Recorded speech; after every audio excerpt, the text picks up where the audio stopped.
Please, I'm begging you. Just one more day. I'll have the money by Friday. Marin's voice cracks as she grips the edge of the diner counter, her knuckles white against the faded laminate.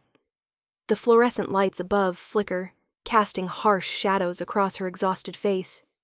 She hasn't slept properly in weeks, and it shows in the dark circles beneath her hazel eyes, in the way her uniform hangs a little looser on her frame than it did last month.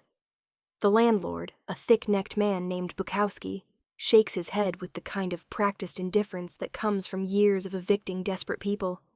That's what you said last week, sweetheart. The lock gets changed tomorrow at noon. You got until then to clear out.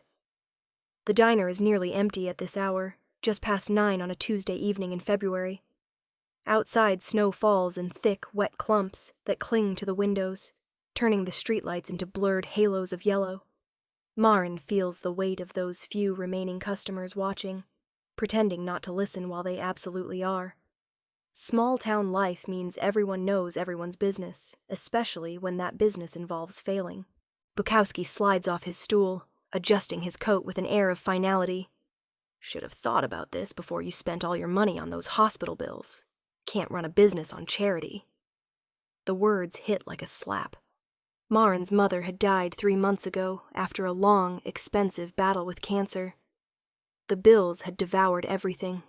The tiny inheritance, Marin's savings, even the money she'd set aside for rent. But you can't explain love to a man like Bukowski. You can't explain sitting in a sterile room, holding a hand that grows colder by the day, knowing that every breath costs money you don't have, but paying it anyway, because the alternative is unthinkable. I understand, Marin whispers, though she doesn't. Not really.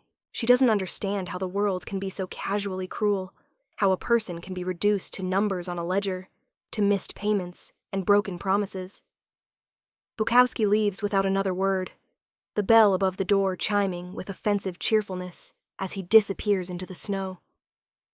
Marin stands frozen for a moment, feeling her carefully constructed composure begin to crumble. She can't break down here. Not in front of Shirley, the other waitress, who already looks at her with too much pity. Not in front of the customers who will gossip about it tomorrow over their eggs and toast. She makes it to the bathroom before the first sob breaks free, pressing her palm against her mouth to muffle the sound. The mirror reflects a woman she barely recognizes. 28 years old but looking 40, pretty features drawn tight with exhaustion and fear. Her honey blonde hair, once her pride, hangs in a limp ponytail. Her eyes, which her mother used to say were the color of warm brandy, have lost their light. Where will she go? Her car barely runs. She has maybe $200 in her account. No family left. No close friends who aren't already struggling themselves.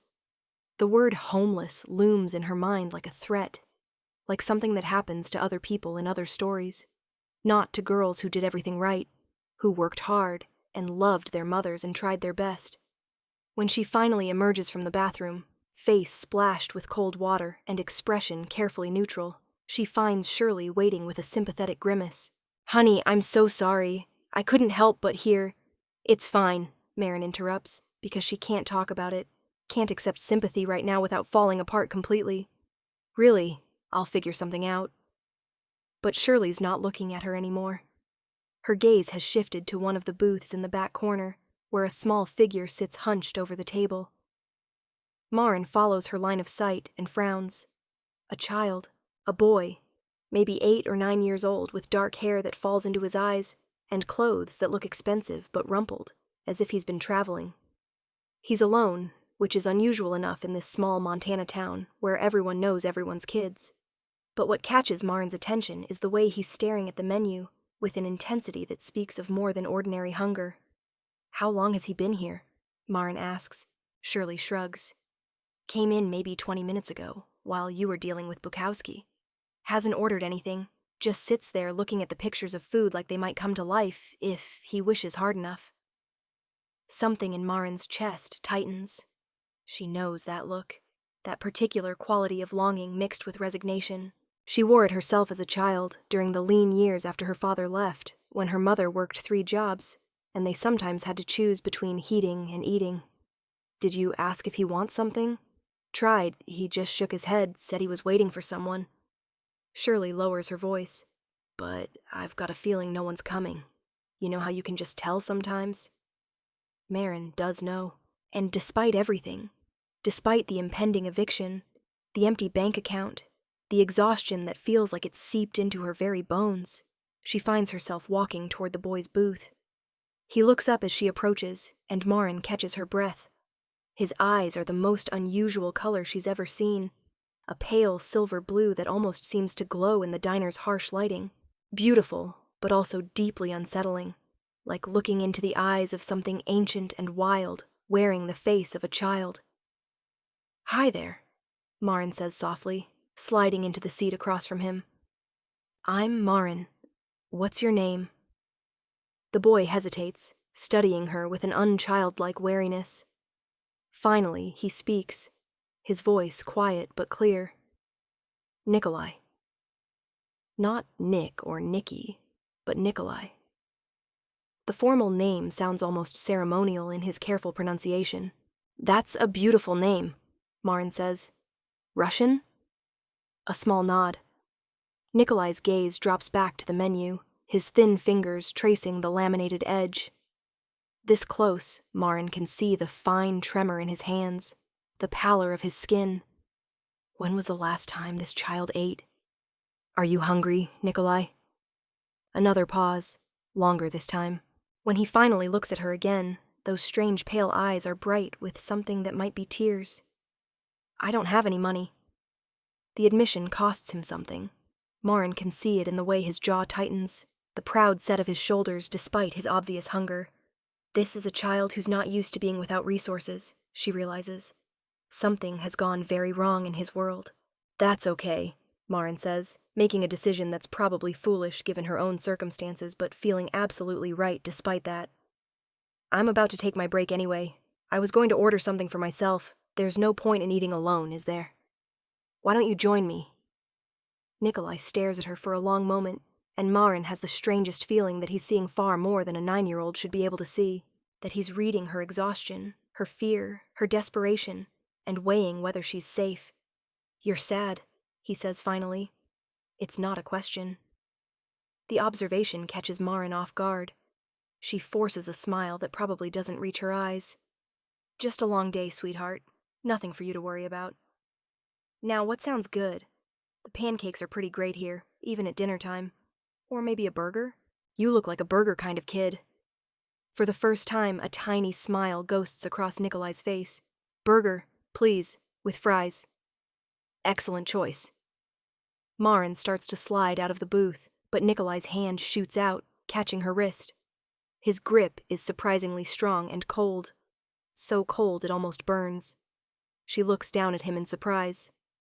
"Thank you," he says, and there's something in his voice that sounds less like a child thanking someone for a meal, and more like royalty, acknowledging a great service. "You have a kind heart. That's rare." Before Maren can respond, he releases her wrist and tucks his hands back under the table. That brief moment of strangeness passing so quickly, she almost wonders if she imagined it.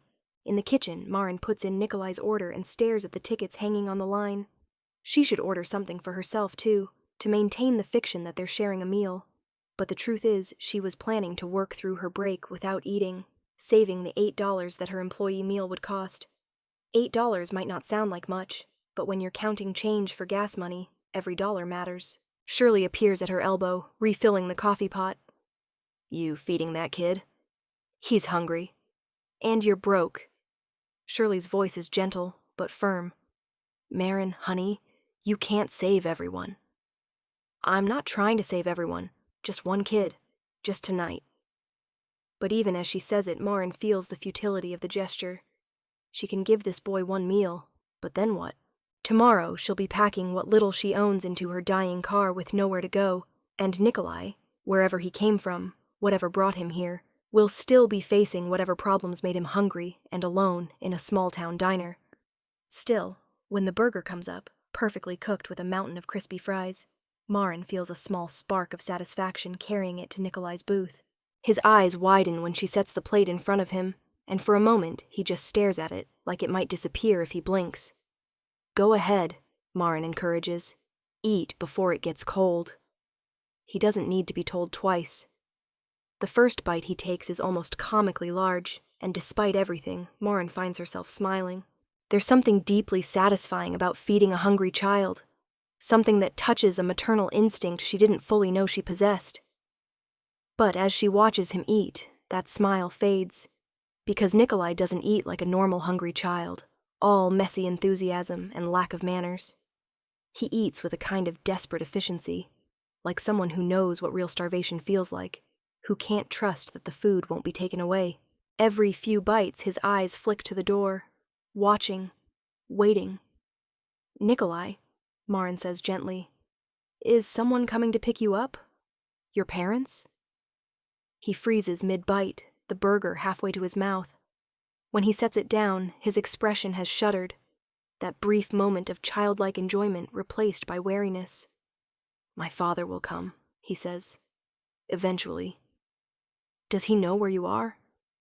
Silence. "Sweetheart, I'm not trying to get you in trouble. I'm just worried. It's late, it's snowing, and you're here alone. Do you have a phone? Should we call someone?" "No." The word comes out sharp, almost panicked.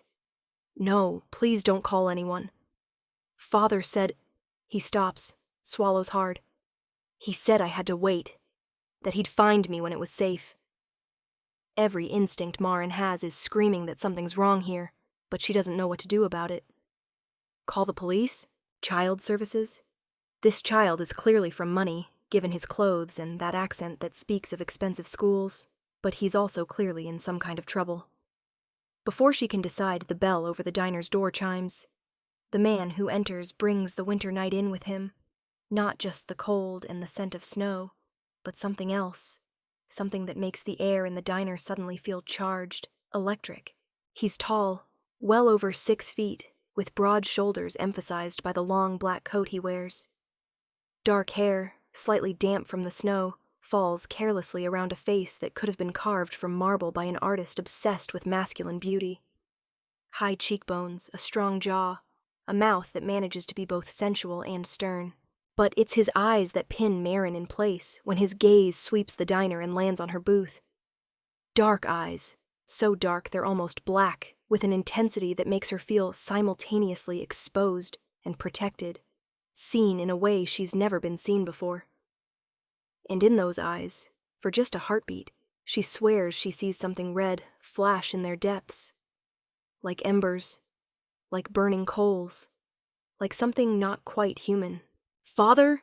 Nikolai's voice breaks the spell, high and relieved and purely childlike. The boy scrambles out of the booth with a speed that nearly knocks his plate over, running across the diner to throw himself at the man. The transformation in the stranger's face is subtle, but profound. That stern, almost cruel beauty softens as he drops to one knee, catching Nikolai and pulling him into an embrace that speaks of genuine fear conquered, of terrible scenarios imagined and now dispelled. His eyes close briefly, and Marin sees his lips move in what might be a prayer or a curse in a language she doesn't recognize. "Nikolai Dmitrievich," the man says, his voice deep and accented. Russian, like his son, but richer, more pronounced. "Do you have any idea what you put me through?" "I'm sorry, Papa. I couldn't stay in the car anymore, and I saw the lights, and I was so hungry." "Shh, it's all right. You're safe now. That's all that matters." The man pulls back, holding Nikolai at arm's length to study him with an intensity that makes the casual observer feel intrusive.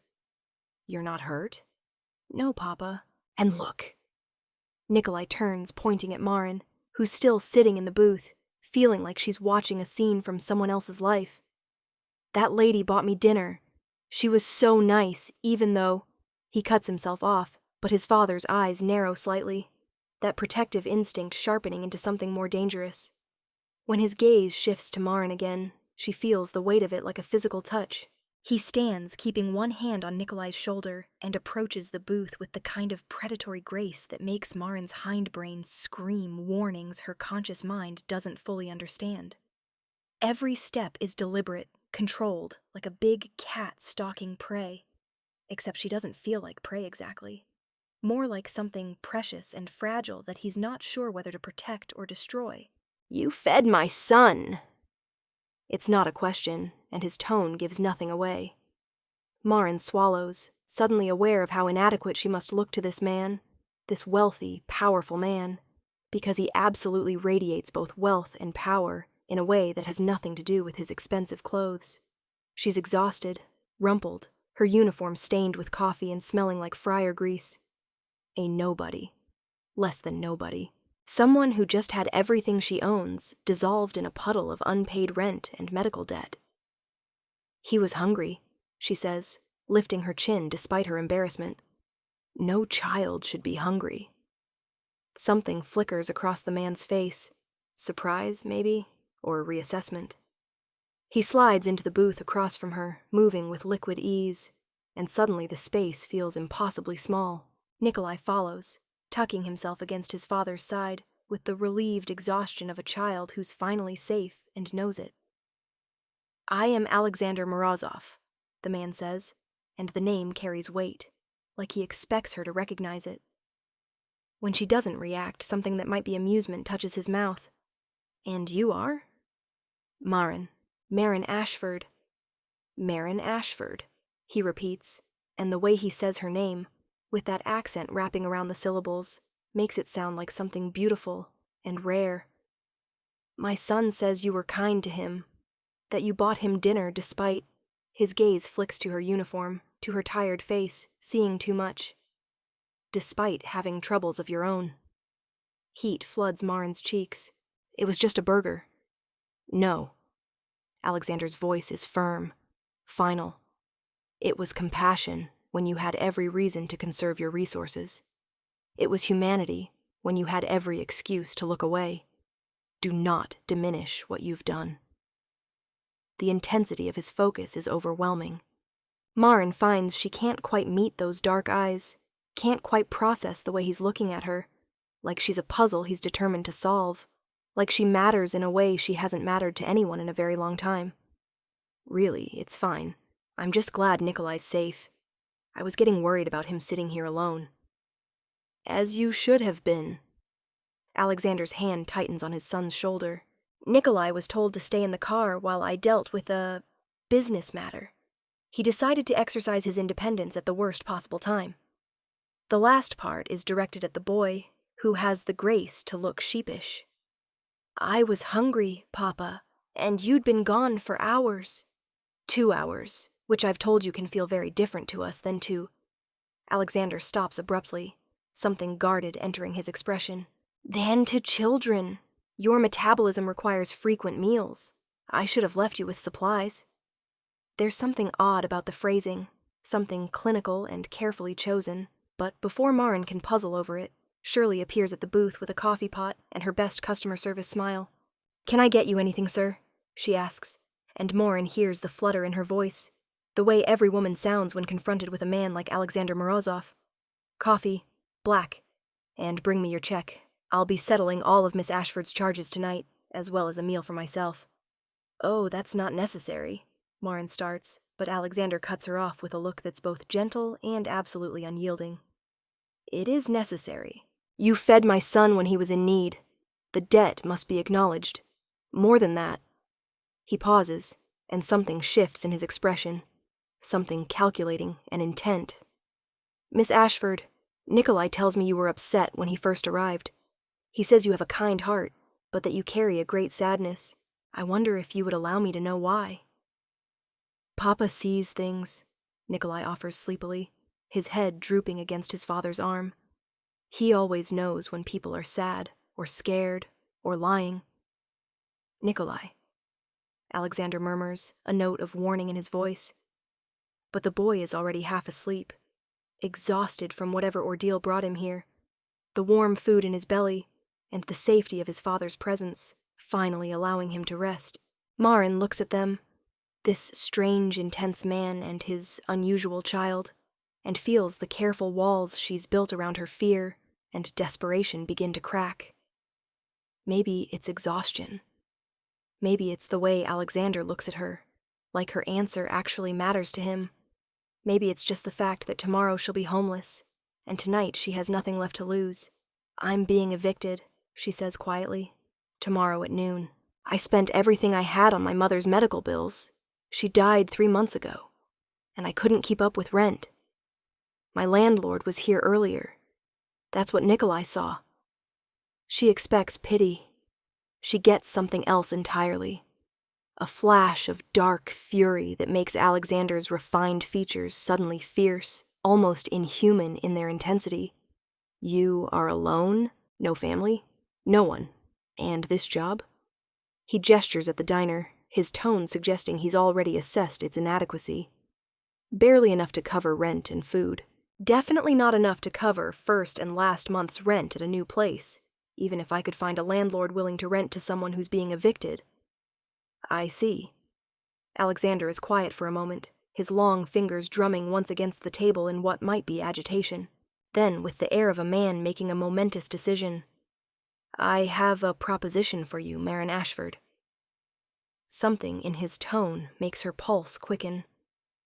What kind of proposition? I am a widower, as you may have surmised. Nikolai's mother died when he was very young. For the past several years, I have employed a series of governesses and caretakers, none satisfactory. My son is challenging. He requires someone with genuine warmth, real kindness, someone who will see him as a child first, rather than an obligation or a paycheck. Alexander's dark eyes pin her in place. Someone like you. Marin's breath catches. You want me to be Nikolai's nanny? More than that, a proper governess.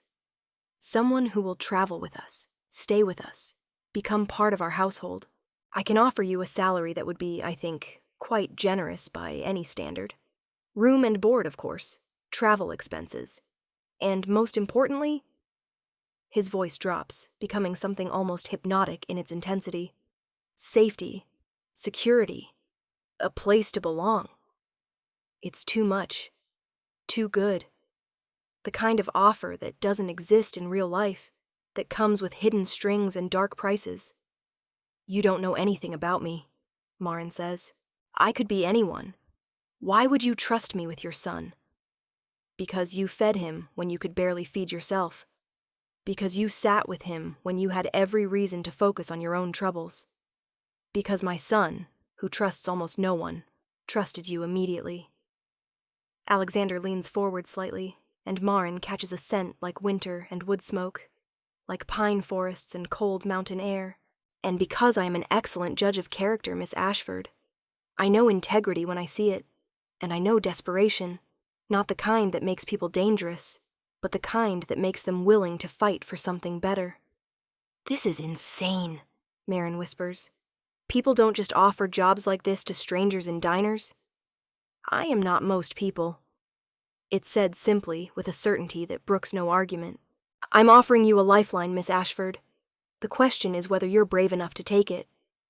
Marin looks at Nikolai, sleeping peacefully against his father's side, looks at Alexander, at those dark, intense eyes that seem to see straight through her, thinks about tomorrow, about packing her things into her car with nowhere to go, about the cold Montana winter and the slow, grinding horror of homelessness.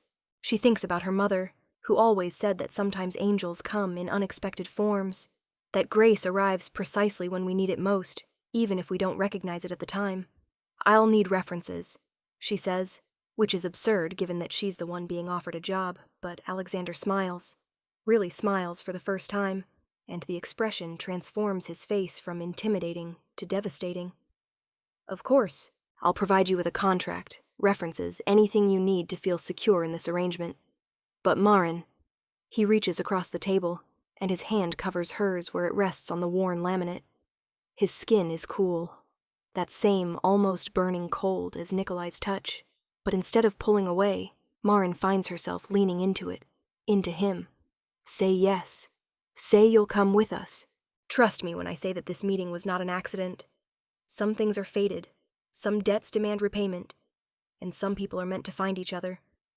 Later, Marin will think that she should have questioned that strange phrasing, should have demanded more information, more assurance.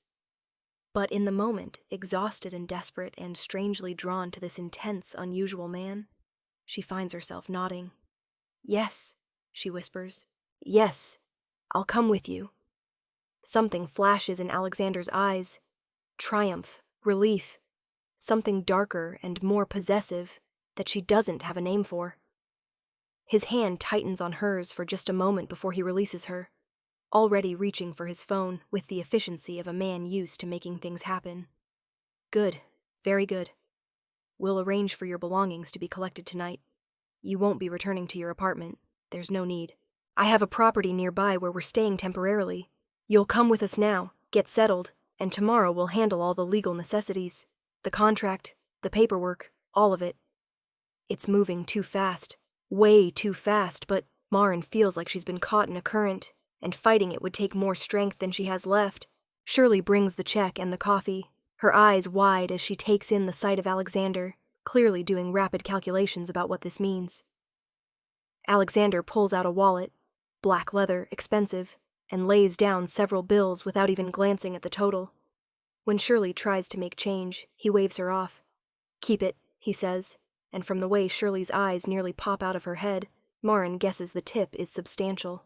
Then Alexander is standing, lifting Nikolai with an ease that speaks of considerable strength, despite his lean build. The boy stirs slightly, murmuring something in Russian, and his father responds in the same language, his voice tender in a way that makes Maren's chest ache. "Come," Alexander says to her. "Let's get you out of this place. You have a new life waiting." The snow has intensified by the time they leave the diner, fat flakes falling so thickly that Maren can barely see across the parking lot. But Alexander moves through it with the certainty of a man who's never lost his way, even in a blizzard. He carries Nikolai to a car that makes Maren's beat-up sedan look like a toy, something sleek and black and expensive, the kind of vehicle she's only seen in movies.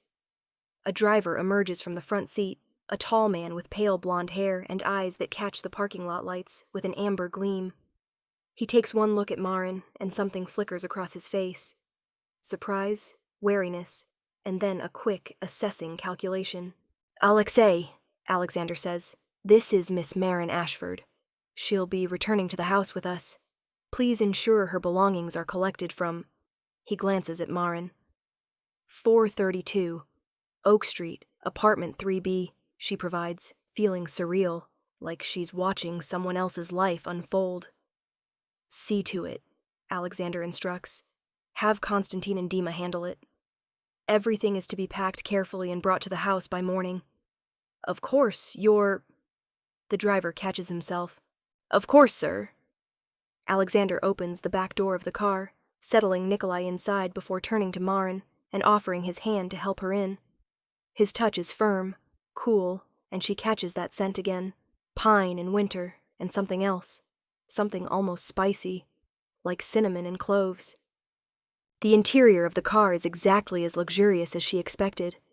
Leather seats, wood paneling, space enough that even with Alexander beside her and Nikolai stretched across his lap, she doesn't feel cramped. As Alexei pulls out of the parking lot, Maren watches the diner disappear into the snow and darkness and feels like she's leaving more than just a building behind.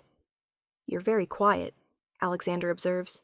He's arranged Nikolai so the boy's head rests in his lap, one hand absently stroking his son's dark hair in a gesture so paternal it makes Maren's throat tight. "I'm trying to process that my entire life just changed in the space of an hour." "Feeling regret?" Maren considers this, searching her emotions for the panic and doubt that should be there. Instead, she finds a strange, settled calm. "No, feeling like maybe I'm dreaming."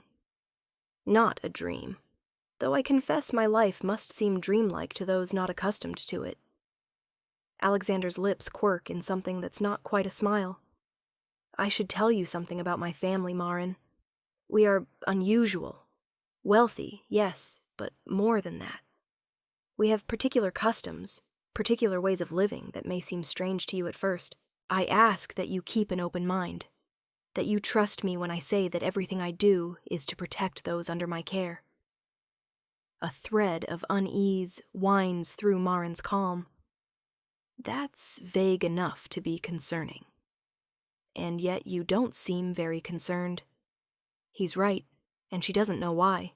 By all logic, she should be terrified. Climbing into a stranger's car, agreeing to move into his house, trusting a man she met an hour ago with her safety and future. But there's something about Alexander that bypasses logic, that speaks to some deeper instinct. Despite his intensity, despite the subtle wrongness she can't quite name, she feels safe with him. Protected. "My mother used to say I had good instincts about people," Marin says finally. "That I could sense when someone meant harm. You don't. Mean harm, I mean. You're dangerous, I can feel that. But not to me. How perceptive you are." Alexander's voice has gone soft, almost wondering. "Nikolai said you had a kind heart. But you have a wise one, too. Rare combination. Kind-hearted wisdom. I don't feel very wise right now. Wise people probably don't accept mysterious job offers from strangers. Wise people recognize opportunity when it presents itself, even in unexpected packages." He pauses, and when he speaks again, his voice carries a weight that makes her look at him. "I meant what I said in the diner, Marin. This meeting was not an accident. I believe in fate, in the idea that certain souls are meant to cross paths, and I believe you were meant to be in that diner tonight, meant to show kindness to my son, meant to catch my attention." "Why?" The question comes out barely above a whisper, but Alexander just shakes his head, that slight smile still playing at his lips. Give it time. Some answers unfold slowly in their proper season. For now, just know that you're safe, that you're wanted, and that you've caught the attention of someone who protects what's his with absolute ruthlessness. The last part should sound threatening. Instead, it sends a shiver through Marin that has nothing to do with fear, and everything to do with a yearning she doesn't fully understand. To be protected, to be claimed, to matter to someone with that kind of intensity. The car winds through streets Marin recognizes, then turns onto roads she doesn't, heading out of town and into the forested hills that surround it. The snow makes everything unfamiliar, turning the landscape into something from a fairy tale. Dark trees heavy with white, the road a ribbon of barely disturbed powder, no other cars in sight. Finally, Alexei turns onto a private drive, marked only by a discreet sign. Morozov. The drive winds through the trees for what must be a mile before the house comes into view. Except house is inadequate to describe what looms before them. It's a mansion, all stone and dark wood and soaring windows that glow with warm light against the snow. Architectural elements that speak of old European wealth, turrets and arched doorways, and what might even be actual battlements along the roof. The kind of place that shouldn't exist in rural Montana, that belongs to Russian aristocracy or Gothic novels. "You live here," Marin says faintly. "One of several properties. This one I keep for when business brings me to the region. It's private, secure, and comfortable.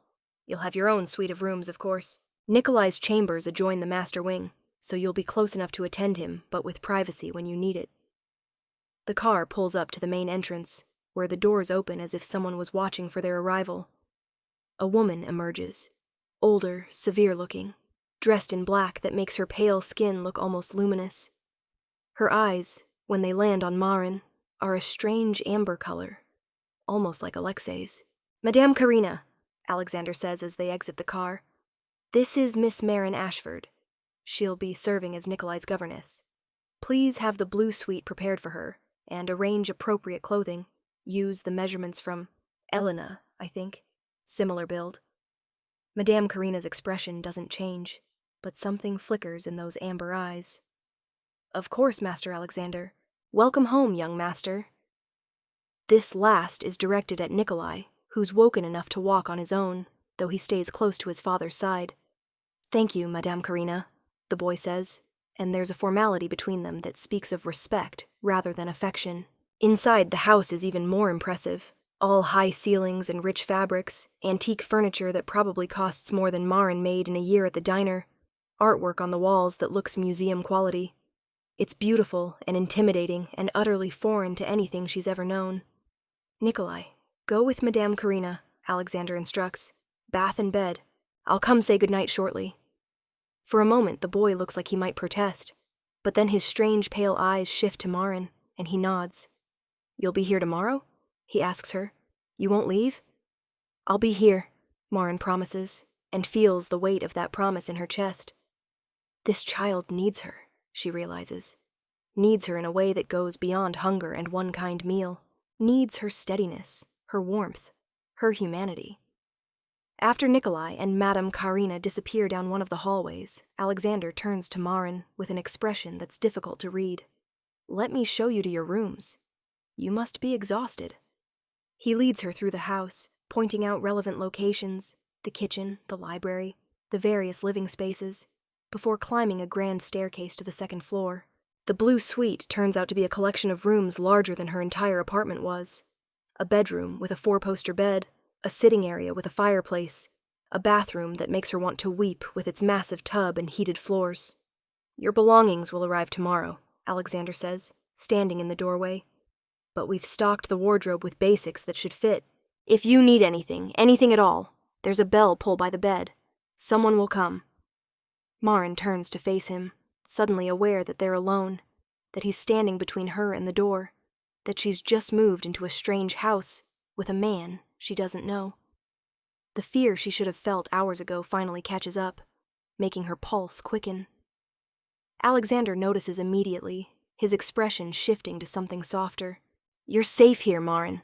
I swear it on my son's life. No harm will come to you under this roof. Why are you doing this? The question bursts out of her. Why me? Really? He's quiet for a long moment, studying her with those dark, bottomless eyes. Then he steps fully into the room, closing the distance between them with that predatory grace. He's so tall she has to tilt her head back to maintain eye contact. So close she can feel the cold that radiates from him, like he's carved from winter itself. Because you have something rare, he says quietly.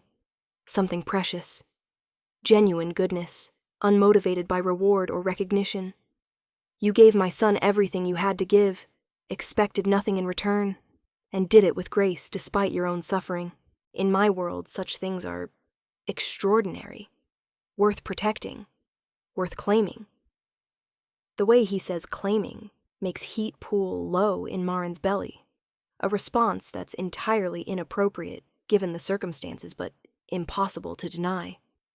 I'm not a thing to be claimed, she whispers, but there's no conviction in it. No, Alexander agrees. You're a woman. A beautiful, kind-hearted, remarkably brave woman. And if you'll allow it, I would very much like the opportunity to show you what your life could be. What you could have. What you deserve after everything you've sacrificed. His hand comes up, hesitates, then cups her cheek with surprising gentleness. His thumb brushes just below her eye, where she knows the dark circles of exhaustion are most prominent. Sleep, he murmurs. Rest. Tomorrow is soon enough for questions and contracts and the practicalities of your new life. Tonight, just let yourself be safe. Then, he's gone, closing the door quietly behind him, and Maren is alone in a room larger than any space she's ever inhabited, her heart racing and her mind spinning. She should run. She should call someone, except she has no one to call. She should at least lock the door, except she finds she doesn't want to. Instead, she moves through the suite in a daze, discovering fresh nightclothes laid out on the bed, toiletries in the bathroom, slippers by the fireplace where a fire has been lit at some point, without her noticing. Everything arranged for her comfort, her needs anticipated and met before she even knew she had them. In the bathroom, she catches sight of herself in the mirror and barely recognizes the woman looking back. There's color in her cheeks for the first time in months, a brightness in her eyes that's part fear, part excitement, part something she doesn't dare name. The bath is heaven, hot water and oils that smell like lavender and vanilla, the kind of luxury she's only ever dreamed about. She soaks until her muscles unwind, until the bone-deep exhaustion starts to ease, until she can think about what's happened without her thoughts spiraling into panic. She's here. She's safe. She has a job, a place to live, the promise of security. And yes, there are mysteries. The strange coldness of Alexander and Nikolai's touch, the way Alexander's eyes sometimes flash red, the odd dynamics of his household. But for now, those can wait. Tomorrow, she'll ask questions. Tomorrow, she'll demand answers. Tonight, she'll sleep in a bed softer than clouds, in a room warmed by firelight, in a house where someone has promised she's safe. And when she finally crawls under the covers and closes her eyes, it's Alexander's face she sees in that space between waking and sleep. Those dark eyes, that stern mouth, the unexpected tenderness in his expression when he looked at his son. She dreams of winter forests and red eyes glowing in the darkness, and a voice like dark velvet promising protection, safety, belonging. She dreams, and for the first time in months, her dreams are sweet. Morning comes with weak winter sunlight filtering through gauzy curtains and the smell of coffee. Maren wakes slowly, luxuriating in the warmth of the bed, before memory crashes back and she sits up abruptly. Real. It was all real. She's in Alexander Morozov's house. She's Nikolai's new governess. Her entire life has changed overnight. A soft knock at the door makes her grab for the blankets, pulling them up to her chest. Yes? Madame Karina enters, carrying a tray. She sets it on the table by the window. Coffee, fresh fruit, pastries that look like they came from some European bakery, and regards Maren with those unsettling amber eyes. Master Alexander asks that you join him in his study at 10 o'clock. He wishes to discuss the terms of your employment and answer any questions you may have. Young Master Nikolai is still sleeping. The events of yesterday exhausted him. Your belongings arrived early this morning and have been unpacked. Maren glances at the wardrobe, which she'd barely looked at the night before. Thank you. Where is the study? I'll have someone escort you. Breakfast is at your leisure. We don't stand on formality in this house, Miss Ashford. Eat when you're hungry, rest when you're tired. Your duties begin when Master Alexander says they begin, and not before.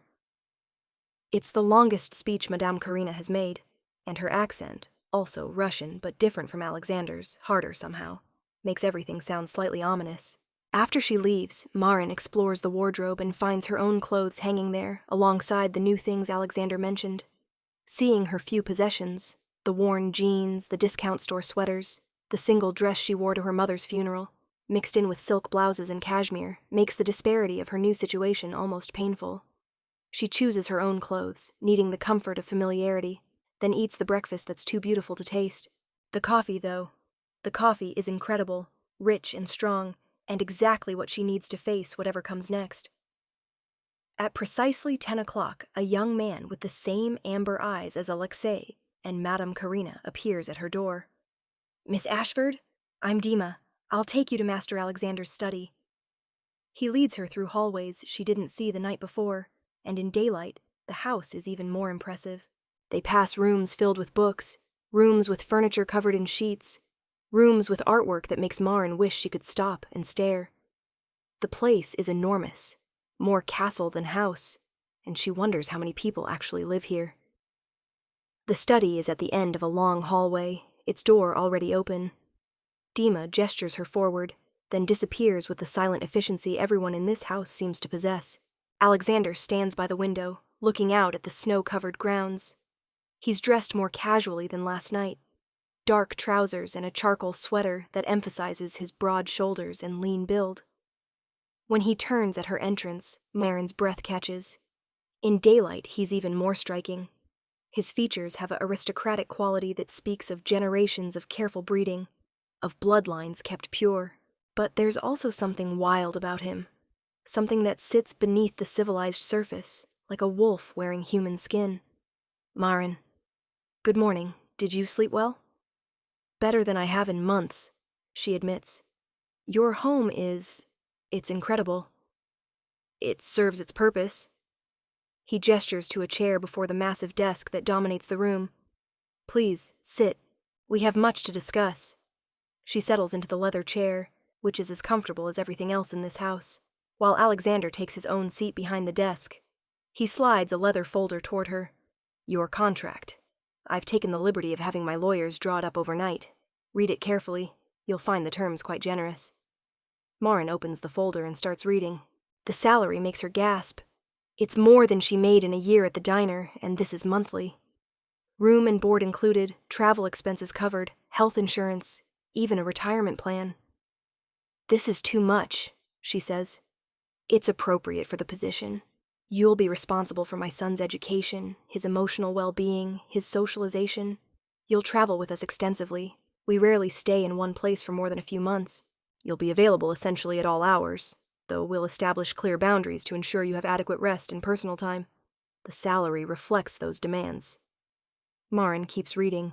There are oddly specific clauses about discretion, about not discussing the household with outsiders, about accepting that the Morozov family has particular customs and requirements that may seem unusual.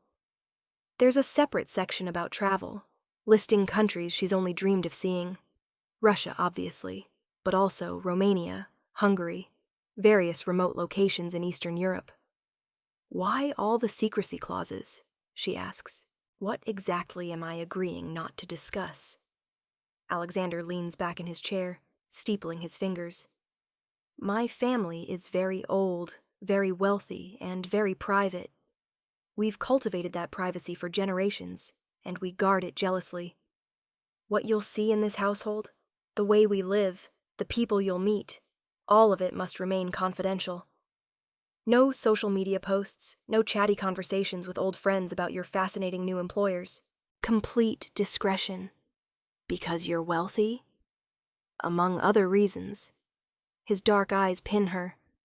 Marin, I told you last night that my world would seem strange to you. I meant that. There are aspects of my family, our history, our very nature that you'll need to accept without fully understanding, at least initially. Can you do that? Every instinct screams that she should demand answers now, should refuse to sign anything until she knows exactly what she's agreeing to. But there's also the memory of yesterday, of being hours away from homelessness, of having no options and no future. There's the weight of Nikolai's pale eyes looking at her with such hope. There's the strange, undeniable pull she feels toward Alexander himself. I can try, she says, but I'm not good at blind obedience. If something seems wrong, if something dangerous is happening, I'll speak up. Something that might be approval flickers across Alexander's face. Good. I don't want a silent doll, Marin. I want someone with sense, with spine, with the courage to question when questioning is warranted. Just choose your moments wisely, and trust that I have excellent reasons for the rules I establish. She nods slowly, then continues reading. The contract is for 1 year, renewable by mutual consent. Either party can terminate with 30 days' notice, though there are financial penalties if she leaves before the full year without cause. At the bottom, there's a line for her signature, and a space for Alexander's elaborate, old-fashioned signature is already inscribed. I'd like a day to think about it, Marin says, though she already knows what her answer will be. Of course, take all the time you need. But there's something in Alexander's voice that suggests he knows she won't need it, that the decision is already made. A commotion in the hallway saves her from having to respond. Young voices, and then Nikolai bursts through the study door with the energy of a child who's slept well and woken to find the world still safe. Father, Madame Karina says Miss Marin is really staying. Is it true? He skids to a stop when he sees her, and his whole face lights up with uncomplicated joy. You're here. I'm here, Marin confirms, unable to help smiling at his enthusiasm. Good morning, Nikolai. Did you sleep in the blue suite? Do you like it? Father says it has the best view of the gardens, though you can't see much now because of the snow. But in spring, there are roses everywhere, and Nikolai. Alexander's voice is gentle but firm. Give Miss Marin space to breathe. She and I are conducting business. Sorry, Papa. But Nikolai doesn't look particularly sorry as he bounds over to Marin's chair. But you will stay, won't you? You'll teach me things and eat meals with us and come with us when we travel? There's such naked hope in his voice that Marin feels her eyes sting. How long has this child been shuffled between inadequate caretakers? between people who saw him as a job rather than a person. How long has he been waiting for someone to genuinely care? "I'll stay," she says, making the decision in that moment. Whatever weirdness exists in this house, whatever secrets Alexander is keeping, none of it changes the fact that this child needs her. And maybe she needs him too. Needs to be needed, to have purpose, to matter to someone. "I promise." Nikolai throws his arms around her neck in an impulsive hug that nearly knocks her out of the chair. His skin is cool against hers. That same strange cold she noticed yesterday, but his enthusiasm is pure warmth. Over the boy's shoulder, Marin meets Alexander's gaze. Something passes between them in that look. Understanding, agreement, the sense of a bargain being struck that goes beyond mere employment. "Welcome to the family, Marin Ashford," Alexander says quietly, and the word family resonates in her chest like a bell, like a promise, like a claim. The next few weeks unfold in a strange, dreamlike pattern. Marin settles into her role as Nikolai's governess, discovering that the boy is whip-smart, curious about everything, but also haunted by shadows he's too young to articulate. He has nightmares sometimes, waking with screams about the bad men and the fire. When Marin asks Alexander about it, his expression goes cold and dangerous. "Enemies of my family," is all he says. "They're being dealt with. Nikolai is safe now. That's all that matters." But it clearly isn't all that matters to Nikolai, who clings to Marin with an intensity that breaks her heart. She reads to him, teaches him, plays in the snow with him until they're both breathless and laughing. She learns his quirks, how he refuses to eat garlic. "It makes me sick, Miss Marin, really sick." How he's impossibly strong for his size, how his eyes glow slightly in dim light. She learns about the household too. Everyone who works here has those strange amber eyes, that same predatory grace. They're unfailingly polite to her, but keep their distance, like they're waiting to see if she'll last. Madame Karina warms to her slightly after Marin successfully gets Nikolai to eat vegetables, something apparently no previous governess managed. And then there's Alexander himself. He's gone frequently, disappearing for days on what he vaguely describes as business. But when he's home, his presence fills the house like a living thing. He joins them for dinner most nights, watching Marin interact with his son with an intensity that makes her self-conscious. Sometimes she catches him staring at her with an expression she can't read. Hunger, maybe, or curiosity, or something darker and more complicated. One evening, about 3 weeks after her arrival, Marin puts Nikolai to bed and finds Alexander waiting in the hallway outside the boy's room. "Walk with me?" he asks, offering his arm. She takes it, hyper-aware of the cool press of his skin through his shirt, of the way her hand looks small and pale against his darker sleeve. He leads her through the house to a conservatory she hasn't explored yet, all glass walls and lush plants that shouldn't survive Montana's winter, but somehow thrive. "You've been good for him," Alexander says without preamble. "For Nikolai, I've never seen him so settled, so happy. You have a gift with children." "I just treat him like a person," Marin says, "like someone worth listening to." Simple, and yet so many fail at it. Alexander stops before a night-blooming jasmine, its white flowers luminous in the moonlight, filtering through the glass. "I wanted to thank you, and to apologize." "For what?" "For bringing you into this world without full honesty about what it entails. I told myself it was necessary, that you needed time to adjust before learning certain truths. But the reality is, I was selfish. I wanted you here, and I was willing to obscure the full picture to ensure you'd stay." Marin's pulse quickens. "What truths, Alexander?" He's quiet for a long moment, his profile stark in the moonlight. When he speaks, his voice is careful, measured. "My family is not entirely human, Marin.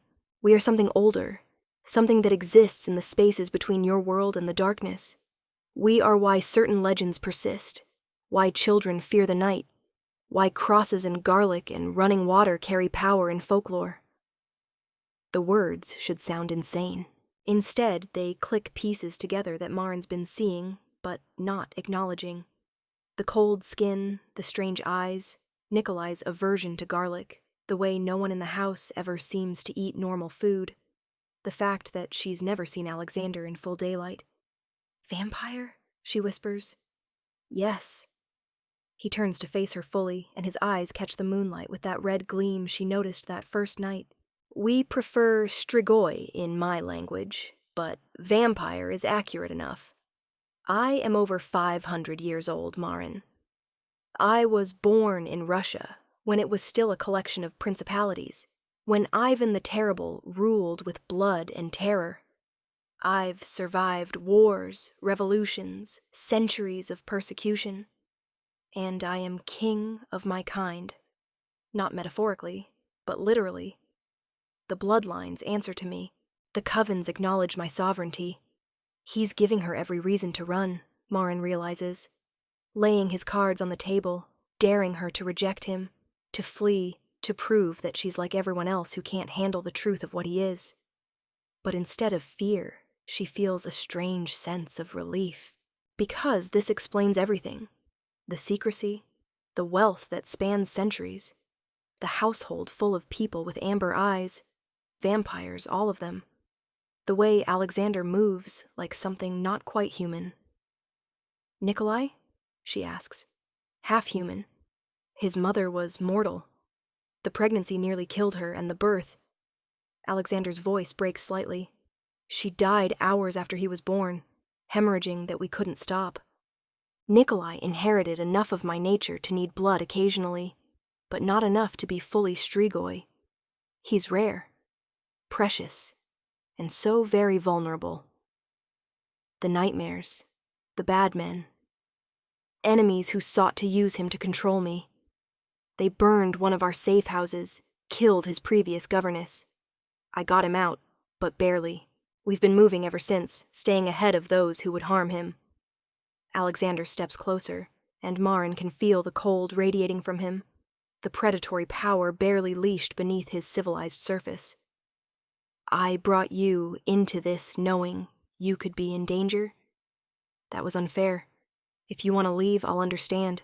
I'll ensure you have enough money to start over somewhere safe, far from me and mine.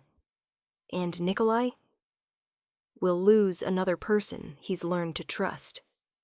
The pain in Alexander's voice is raw, real. "But better that than you dying because of your association with us." Marin looks up at him, this ancient, powerful being who's somehow also a worried father, who's trying to do right by his son and by her. She thinks about the past 3 weeks, about Nikolai's laughter and Alexander's careful kindness and the way this strange household has started to feel like home. "I'm not leaving," she says firmly. "You should have told me sooner, yes. But I'm not some fragile thing that breaks at the first sign of strangeness. You and Nikolai need me. And honestly, I need you too. I need this, purpose, family, belonging. I'm not walking away from that just because you're a vampire." Something flares in Alexander's eyes. Relief, desire, possessiveness. "You're remarkable. Do you know that? Most humans would be screaming by now. Most humans haven't had their lives fall apart and then been rescued by a vampire king who happens to be an excellent father and dangerously attractive." The words slip out before Marin can stop them, and heat floods her face. But Alexander smiles, really smiles, showing fangs that should be terrifying, but somehow aren't. "Dangerously attractive? Shut up. You know you are. And you, Marin Ashford, are the most fascinating creature I've encountered in 5 centuries. He reaches out, cupping her face with both hands, his touch cool against her flushed skin. "You see what I am and don't flinch. You love my son as if he were your own. You bring light into spaces that have known only darkness. Do you have any idea how rare that is? How precious?" His thumbs stroke along her cheekbones, and Marin's breath catches. "Alexander." "I want you," he says simply. "Not just as Nikolai's governess, not just as someone under my protection. I want you in ways I have no right to want, in ways I swore I'd never let myself feel again after losing Elena, but I can't help it. You've gotten under my skin, into my blood, and I need to know, Am I alone in this? Maren should say yes, should establish boundaries, maintain professionalism, not complicate an already complicated situation. But she's so tired of denying herself, of being sensible and careful and alone. No, she whispers, you're not alone. The kiss, when it comes, is inevitable. Alexander's mouth on hers is cool and demanding, tasting of winter and dark wine and something unutterably exotic. He kisses like he does everything else, with complete focus, total intensity, like she's the only thing that matters in his entire long existence. Maren melts into him, her hands fisting in his shirt, pulling him closer despite the cold of his body. He makes a sound low in his throat, almost a growl, and deepens the kiss, one hand sliding into her hair while the other presses against the small of her back. When they finally break apart, both breathing hard, or at least Maren is, she's not sure Alexander actually needs to breathe. He rests his forehead against hers. This is unwise, he murmurs. You're human, fragile. I could hurt you without meaning to. You won't. So certain? You've had centuries to learn control, Alexander, and you've been nothing but gentle with me, with Nikolai. I trust you. He pulls back to look at her, and there's wonder in his expression. Foolish, trusting creature. What am I going to do with you? Love me? The words come out half question, half plea, and Maren holds her breath waiting for his response. Yes, Alexander says, and it sounds like a vow. Yes, I will love you.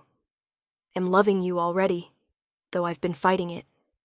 I'll love you as long as you'll let me, protect you with everything I am, give you everything you've been denied.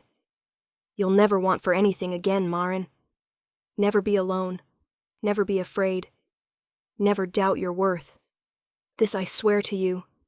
It's too much, too fast, too intense, but maybe that's how it works when you're a vampire king. 500 years of life means you don't waste time on uncertainty. I'm still human, Maren says. Still mortal. Eventually we'll discuss options. Ways to extend your life if you wish. Ways to keep you with us. His hand tightens in her hair, but that's for later. Tonight, just be here with me. Let me hold you. Let me pretend that time isn't the enemy it is. So she does. She lets him lead her to a bench hidden among the jasmine and pull her into his lap. She lets him hold her while the moon moves across the sky, while he tells her stories of centuries past in that beautiful, accented voice. She lets herself feel safe, cherished, wanted in a way she's never experienced. And when he finally walks her back to her suite, when he kisses her at the door with a tenderness that makes her ache, she knows she's lost completely. Given her heart to an immortal king and his half-human son, tied her fate to theirs with threads of affection and need and something that might be love. Sleep well, my Maren, Alexander murmurs against her lips. Dream of me. She does. All night, she dreams of him. The next morning brings unexpected guests. Maren is in the library with Nikolai, working on mathematics, when raised voices echo from the entrance hall. Alexander's voice, sharp with authority, and others responding in Russian too rapid for her to follow. Nikolai's face goes pale, his eyes wide. They came, he whispers. The council. Father said they might. What council? Maren asks, but before Nikolai can answer, Alexander appears in the library doorway. His expression is carefully neutral, but Maren can see the tension in his shoulders, the way his hands flex like he wants to reach for weapons. Maren, Nikolai, we have visitors, high-ranking members of the Vampire Council who oversee the Strigoi covens across the Americas. They've heard I've taken a human into my household and wish to verify that I'm not violating any of our laws. What laws? Maren asks, standing instinctively to put herself between Nikolai and the door. Laws about revealing our nature to humans, about keeping our existence secret, about not creating security risks. Alexander's jaw tightens. They're concerned you might expose us, or that I might turn you without proper authorization. That's absurd. I would never. I know, but they need to see for themselves. He enters the library fully, and his hand finds hers, squeezing gently. You'll need to meet them. Answer their questions. I'll be with you the entire time. But Maren, they will try to intimidate you. It's what they do. Stay calm, tell the truth, and remember that I won't let them harm you. The throne room, because that's what it is, despite being called a formal receiving room, is at the heart of the house. Maren has never been inside, but as Alexander leads her there, she understands why. It's designed to intimidate, with soaring ceilings and dark wood paneling and an actual throne at one end, carved from black wood and upholstered in deep red velvet. 4 figures wait there, arranged in a semicircle that forces Maren to face them all at once. 3 men and 1 woman, all dressed in expensive clothes that somehow look anachronistic, like they're wearing costumes from different centuries. All of them beautiful in that unsettling way vampires are, with eyes that glow various shades of amber and red and gold. "Lord Alexander," the woman says, and her voice is cool, assessing. "We received reports of a human in your household, a mortal governess for your half-breed son." The casual cruelty of calling Nikolai a half-breed makes Maren's hands curl into fists, but Alexander's grip on her arm tightens warningly. "This is Miss Maren Ashford," he says, and there's steel beneath his courteous tone. "Nikolai's governess, yes, and under my protection. Any who harm her answer to me personally." Bold to claim a human so publicly. This from one of the men, tall and skeletal thin, with eyes like burning coals. Especially given your position. The king of the bloodlines should be setting an example, not breaking our oldest laws about secrecy. I've broken no laws. Miss Ashford knows what we are because I chose to tell her, which is well within my rights for anyone in my household. She's signed contracts binding her to secrecy, and she's proven herself trustworthy beyond any doubt. Has she? The woman steps forward and Maren fights not to retreat. This close she can see the predator beneath the beautiful surface, the thing that views humans as prey. Let's test that, shall we? Tell me, Miss Ashford, why should we allow you to live with this knowledge? What's to stop you from running to the media, or writing a tell-all book, or simply telling the wrong person after too much wine? Nothing but my word, Maren says, lifting her chin. And the fact that I love Nikolai, like he's my own child. I would never do anything to endanger him or his father. Love! The woman laughs, and it's a brittle sound. How mortal. Love fades, Miss Ashford. Fear, however, fear lasts. Lady Svetlana, Alexander's voice cuts like a blade. You will not threaten what is mine. Maren is under my protection, as I've stated. Challenge that, and you challenge my authority as king. The room goes very still. Maren can feel the weight of power in the air, the silent battle of wills happening above her head. These are ancient beings, she realizes, playing games of dominance and submission that predate human civilization. Finally, Lady Svetlana steps back with a mocking bow. Of course, Lord Alexander. We wouldn't dream of challenging your authority. We simply wish to ensure the security of our kind. Surely you understand. I understand that you're using concern for security as an excuse to test my resolve. Consider it tested, and found absolute. Alexander pulls Maren closer to his side, and the possessive gesture is clearly deliberate. Miss Ashford stays. She has my trust, and that should be sufficient for the council. And if we require more? Asks another of the men, this one with a soft voice that somehow manages to be more threatening than outright aggression. Then we'll have a problem that ends with fewer council members. Alexander's smile shows fangs. Choose wisely which hill you wish to die on, Counselor Dmitri. I've been patient with the council's overreach, but my patience has limits. The threat hangs in the air like smoke. Maren realizes she's witnessing something significant. A power struggle, a line being drawn. Alexander is protecting her, yes, but he's also using her as a symbol, a statement about his autonomy and authority. Lady Svetlana studies them for a long moment, her expression calculating. Then she laughs, and this time it sounds more genuine, if no less dangerous. Very well, the king has spoken. Miss Ashford may remain, under the standard bindings, of course. What bindings? Marin asks, her voice steadier than she feels. A blood oath, Svetlana explains. You'll swear on your life to keep our secrets. Break the oath, and you die. Instantly. Painfully. It's magically enforced, so there's no possibility of deception. Horror must show on Marin's face, because Alexander turns to her, his expression softening. You don't have to do this. I can send you away, somewhere safe, with enough money to live comfortably. You can walk away from all of this.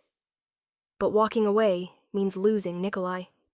Losing Alexander. Losing the first place that's felt like home since her mother died. I'll take the oath, Marin says. Tell me what I need to do. The ritual is simple, but terrifying. Lady Svetlana produces a ceremonial knife, silver etched with symbols that hurt to look at, and makes a small cut on Marin's palm. The pain is sharp, immediate, but nothing compared to what comes next. Svetlana speaks in a language Marin doesn't recognize, something old and harsh and filled with power. The blood on Marin's palm begins to burn, not with heat, but with a cold that seeps into her bones, into her very soul. She gasps, would have pulled away if Alexander wasn't there, holding her steady, murmuring reassurances. I bind you to silence, Svetlana intones, switching to English. I bind you to secrecy. Speak of our nature to any not already aware, and your heart will stop. Betray our confidence through word or deed or medium, and your blood will turn to poison in your veins. This is the price of knowledge. This is the cost of our trust. Do you accept? I accept, Marin gasps, and the burning intensifies for one terrible moment before vanishing completely. She sways, would have fallen if Alexander wasn't there to catch her. He lifts her easily, cradling her against his chest, and his eyes when he looks at the council members are full of barely leashed violence. You have what you came for. Now leave my house. They go, but Lady Svetlana pauses at the door to look back. She's pretty, your mortal, and she has spirit. I can see why you've claimed her. But Lord Alexander, be careful. Humans break so easily, and you have enemies who would use any weakness against you. Then they're gone, and Alexander is carrying Marin through the halls, his face a mask of controlled fury. He takes her to his own chambers. She recognizes the space from having passed it before, though she's never been inside. It's all dark wood and deep colors, masculine and spare, but somehow comforting. He lays her on his bed, and the intimacy of that gesture, being in his space, on his furniture, makes her dizzy. I'm sorry, he says, and there's genuine anguish in his voice. I should have warned you about the possibility of the blood oath. Should have prepared you. I'm okay. Marin's voice is weak, but she means it. The burning is gone, replaced by a strange sense of weightiness, like she's carrying something heavy in her chest. It's done. They can't use me against you now. No, but they'll watch you. Watch us. They don't like that I've claimed a human so openly, that I'm willing to challenge their authority over something they see as trivial. Alexander sits on the edge of the bed, taking her hand gently, careful of the cut on her palm that's already healing faster than it should. You matter to them now, Marin. That makes you both safer and more vulnerable. I don't care. And she doesn't. Not really. The oath, the danger, the political complications, none of it matters as much as the look in Alexander's eyes, the way he touches her like she's something infinitely precious. I told you, I'm not leaving. Not you, not Nikolai. Whatever comes, we'll face it together. Together, Alexander repeats, and then he's kissing her again, desperate and claiming and grateful all at once. His mouth moves from her lips to her jaw to her throat, and when he pauses there, she feels the press of fangs against her pulse. May I? He breathes against her skin. Just a taste. I need to know you're real, that you're mine. The bite, when it comes, is nothing like Marin expected. There's a sharp sting, and then pleasure. Dark, overwhelming pleasure that floods through her like wine, like heat, like falling. She gasps, arching into him, her hands fisting in his hair. Alexander drinks, but carefully, taking only sips. When he pulls back, his eyes are blazing red, his fangs stained with her blood. He looks wild, dangerous, barely controlled. "Mine," he growls. "Mine to protect. Mine to claim. Mine to love. Say it, Marin. Say you're mine." "Yours," she whispers, "because it's true, has been true since that first night in the diner. I'm yours, Alexander. Completely." He kisses her again, and she can taste her own blood on his tongue, coppery and strange, and somehow right. His hands map her body over her clothes, touching but not taking, claiming but not consuming. "Not yet," he murmurs against her mouth. "Not when you're weak from the oath, from the blood loss. When I take you properly, you'll be strong enough to meet me as an equal, to take everything I want to give you." It's simultaneously the most frustrating and most respectful thing anyone's ever said to her. Marin laughs, breathless and dizzy and absurdly happy despite everything. "You're an old-fashioned gentleman, aren't you? 500 years old and still worried about propriety. I'm a king who knows the value of anticipation. And you, my darling Marin, are worth waiting for." He stays with her while she rests, holding her in the massive bed, telling her stories about Nikolai's childhood, about Elena, about the long, complicated history of his kind. She learns that vampires aren't the soulless monsters of legend. They feel deeply, love fiercely, build communities and families. They're simply different, operating on timescales and moral frameworks that don't quite match human ones. And she learns that Alexander is exactly what he claimed, a king, but one who rules through loyalty and respect rather than fear. His people follow him because he protects them, because he's fair, because in 5 centuries he's never betrayed a trust or abandoned someone under his care.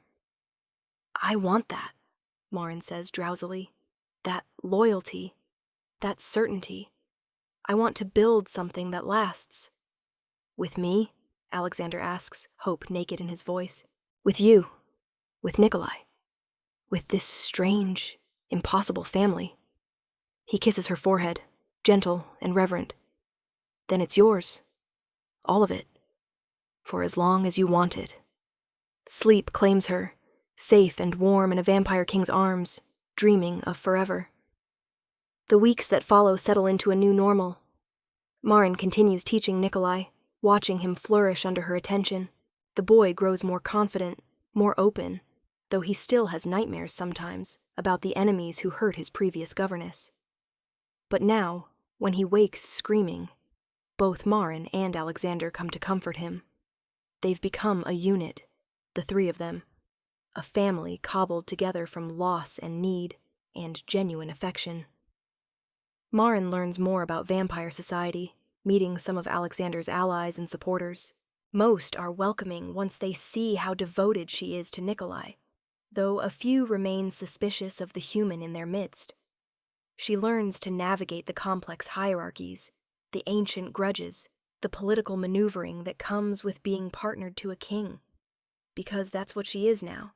Alexander makes it official with a ceremony that's part engagement, part claiming, part magical binding. In front of his inner circle, he declares her his consort, his chosen mate, under his protection and bearing his mark. The mark comes in the form of a bite, not the gentle taste he took before, but a deeper claiming that leaves his venom in her system, marking her as his to any vampire who might encounter her. It burns at first, then settles into a warm thrum in her veins, a constant awareness of Alexander, of his location and emotions. "I can feel you," she marvels afterward, pressing her hand to her chest. "It's like you're inside me somehow." "As you're inside me," Alexander confirms. "The bond works both ways. I'll always know if you're in danger, if you need me, and you'll always be able to find your way home." Home. The word resonates in ways Marin never expected. This house, this family, this life, it's become home more than anywhere she's ever lived. But peace, she's learning, is fragile when you're involved with vampire politics. The attack comes on a Tuesday evening in early spring. Marin is reading to Nikolai in his room when the first explosion rocks the house. The boy's eyes go wide with remembered terror. "They're here," he whispers. "The bad men." Alexander appears in the doorway before Marin can respond, moving with inhuman speed. His face is set in lines of cold fury, and his eyes burn red. The east wing is breached. Madame Karina is evacuating the staff. Alexei and Konstantin are holding the main entrance, but we're outnumbered. He moves to Nikolai, gripping the boy's shoulders. "Listen to me very carefully. You and Marin are going to the safe room. You remember where it is?" Nikolai nods, tears streaming down his face. "Good boy. Go now. Lock the door. Don't open it for anyone but me. Do you understand? No one but me. Papa, don't leave us, please. I must. These enemies came for you once before, and I won't let them succeed. But I need to know you're safe so I can fight without distraction. Go with Marin. Protect each other. I'll come for you when it's over." He kisses Nikolai's forehead, then turns to Marin. The kiss he gives her is desperate, claiming, final, like he's not certain he'll get another chance.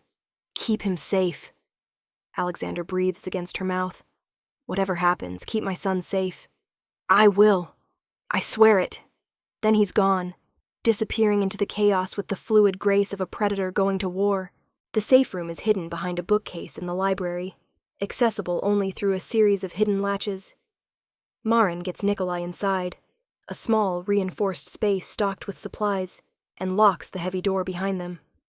For a long time they huddle together in the darkness, listening to the sounds of fighting above. Screams, crashes, the distinctive sound of something burning. Nikolai trembles against her, and Marin holds him tight, whispering reassurances she's not sure she believes. "Father is strong," Nikolai says, like a mantra. "Father is the king. He's never lost a fight." That's right. He'll win. He'll come for us. But hours pass, and the sounds of battle fade, and still Alexander doesn't come. Marin's watch reads 3 a.m. when she hears it. Footsteps approaching the library. Heavy, multiple sets. Voices speaking in Russian, harsh and victorious. "Said they'd be here somewhere. Find them. The boy is worth a fortune. And the human. The council wants her dead. Prove the king can't protect his pets." Terror floods through Marin. The attackers are in the library. They're looking for the safe room. Nikolai looks up at her with those pale, ancient eyes, and she sees him make a decision. Before she can stop him, he's moving to the door, reaching for the lock. "No," Marin hisses, grabbing his arm. "Your father said, they'll find us anyway. The room isn't that hidden. But maybe I can stop them. I'm stronger than I look. Father says I have power if I can just learn to use it. You're 9 years old. I'm the son of a vampire king, and I won't let them hurt you." The lock clicks open before Marin can stop him, and Nikolai steps out into the library with a courage that breaks her heart. The attackers, 3 of them, all vampires with the lean, hungry look of mercenaries, laugh when they see him. "Look at this. The little half-breed trying to be brave. Your father's dead, boy, burned with the rest of his loyal dogs. You're an orphan again. Might as well come quietly. My father's not dead." Nikolai's voice is steady, certain. "I can feel him through the bloodline. He's hurt, but alive. And he's coming. Not fast enough to save you." The vampire lunges, and Nikolai moves, faster than Marin's ever seen him move, with a speed and grace that's purely his father's gift. He dodges the grab, and his hand shoots out, touching the vampire's arm. What happens next makes Marin's blood run cold. The vampire screams, a sound of pure agony, as the flesh under Nikolai's touch begins to burn. Not with fire, but with light. White, searing light that spreads from the point of contact like a contagion. "He's a daywalker," one of the other vampires gasps. "The rumors were true. He carries dawn in his blood." They retreat, and Nikolai stands between them and Marin, his small body rigid with determination, and his eyes blazing with that strange silver-blue light. "You can't have her," he says, and you can't have me. We're under my father's protection, and he never loses." As if summoned by those words, the library door explodes inward.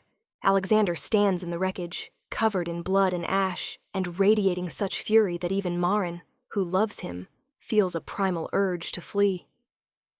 His eyes find his son first, scanning for injuries. Then Marin, and the relief that crosses his face is profound. But when he turns that gaze on the remaining attackers, it's death incarnate that looks out of those red eyes. "You came into my house," he says, his voice soft and infinitely dangerous, "attacked my people, threatened my child, terrorized my mate. Do you have any idea what I'm going to do to you?" The vampires run. It doesn't matter. Alexander moves like liquid shadow, like nightmare given form, and he catches them easily. What he does to them is swift and brutal and final. The justice of a king protecting his territory, executed without mercy or hesitation. When it's over, when the library is silent except for the sound of Nikolai's ragged breathing, Alexander comes to them. He drops to his knees before his son, pulling the boy into a fierce embrace. "You protected her," he says, and his voice cracks. "You were so brave, so strong. I'm so proud of you, Nikolai. I felt the light, Papa, like Mama used to talk about. I felt it in my blood, and I knew I could use it against them. Your mother's gift. She passed it to you, the ability to channel daylight, to walk in the sun without burning. You're unique, my son, the first of your kind, and you're going to be magnificent." Alexander pulls Marin into the embrace too, and they huddle together in the destroyed library, 3 people who've become a family through choice and love and shared danger. "Is it over?" Marin asks. "Are they all dead or fled? We lost 3 of our people, and the East Wing will need rebuilding. But we survived. You survived. That's all that matters." Alexander pulls back to look at her, his hand cupping her face. "You kept your promise. You kept him safe.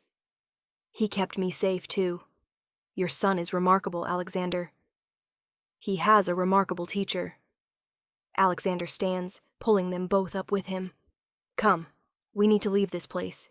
It's compromised now. I have another property, more secure. We'll go there while I deal with the consequences of this attack." Consequences? His smile is cold, kingly, terrifying. Someone ordered this strike. Someone on the council, most likely, testing my defenses and trying to prove I'm weak.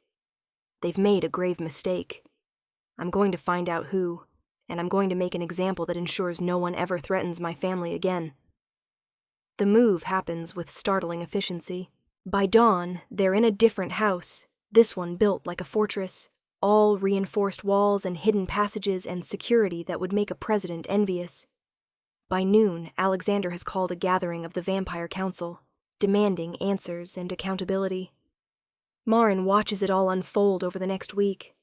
The investigation, the interrogations, the careful unraveling of a conspiracy that goes higher than anyone suspected.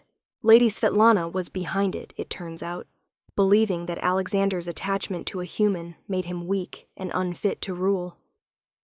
She was wrong. The council gathers to witness Alexander's judgment, not just the American Council, but representatives from covens worldwide. Marin is there too, standing at his side in a position of honor, wearing a dress that costs more than her old car and bearing his mark openly on her throat. "Lady Svetlana," Alexander says, his voice carrying through the massive hall, "you stand accused of ordering an attack on the king's household, of attempting to murder the king's mate and heir, of conspiracy, treason, and gross violation of the ancient laws. How do you answer?" Svetlana, bound in silver chains that smoke against her skin, lifts her chin defiantly. "I answer that you're unfit to rule, that you've let a mortal woman make you weak, distract you from your duties, that your half-breed son is an abomination that should never have been allowed to live. I did what was necessary for the good of our kind." "I see." Alexander steps down from his throne, and the assembled vampires shrink back instinctively. "Let me tell you what I see, Svetlana. I see a woman so afraid of change that she'd destroy anything that challenges her narrow worldview. I see someone who mistakes brutality for strength, isolation for safety. And I see someone who's forgotten the most important rule of our kind. We survive through adaptation, not stagnation. He stops before her, and even bound and defeated, Svetlana doesn't look away. My mate is not a weakness. She's a strength I never knew I needed. She brings light into our darkness, humanity into our cold, love into spaces we'd forgotten could feel it. My son is not an abomination. He's the future, a bridge between two worlds, carrying powers we're only beginning to understand. And I am not weak for loving them. I'm stronger than I've ever been, because now I have something worth protecting, beyond abstract concepts of honor and duty. He turns to address the assembled council. I've ruled for 300 years. In that time, I've led our kind through persecution, through wars, through the technological revolutions that forced us to adapt or die. I've been fair, been just, been strong. But I've also been cold, detached, more symbol than person. That changes now. From this day forward, I rule not just as king, but as father, as mate, as someone with skin in the game of living, and anyone who thinks that makes me weak is welcome to challenge me for the throne. Silence. No one moves. No one speaks. I thought not. Alexander turns back to Svetlana. Your life is forfeit. But I'm not unmerciful. I'll make it quick, and I'll ensure your coven is cared for despite your failings. Let your death serve as a reminder. I protect what's mine with absolute finality. There will be no further warnings. What happens next is swift and final.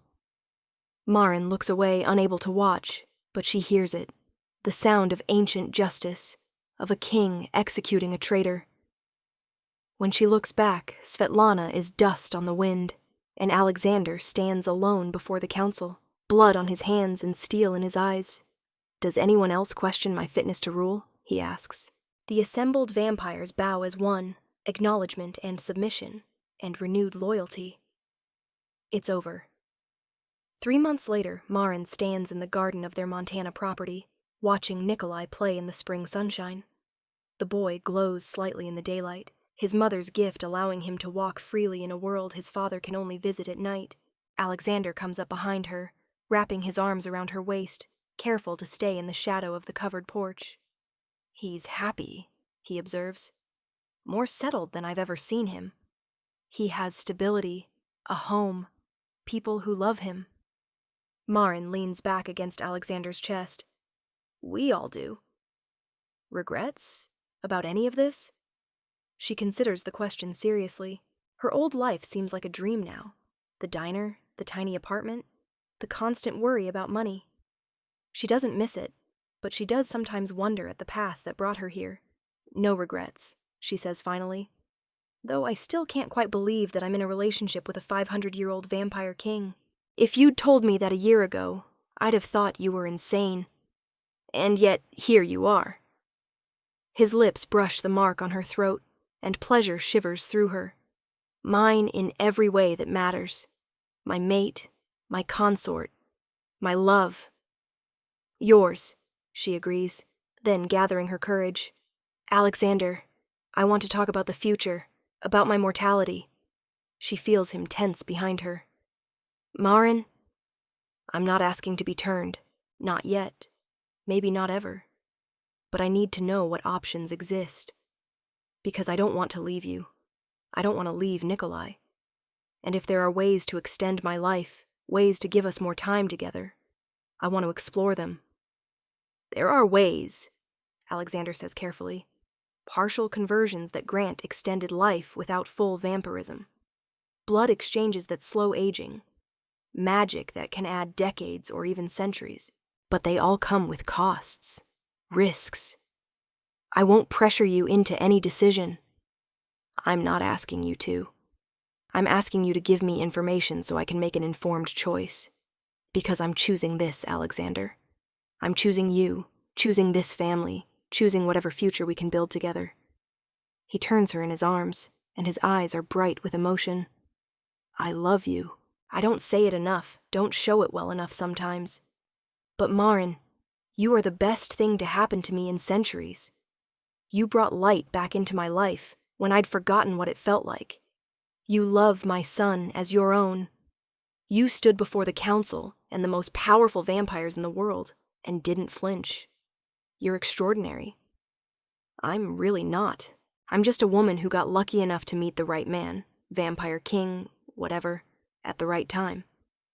Luck. Alexander smiles.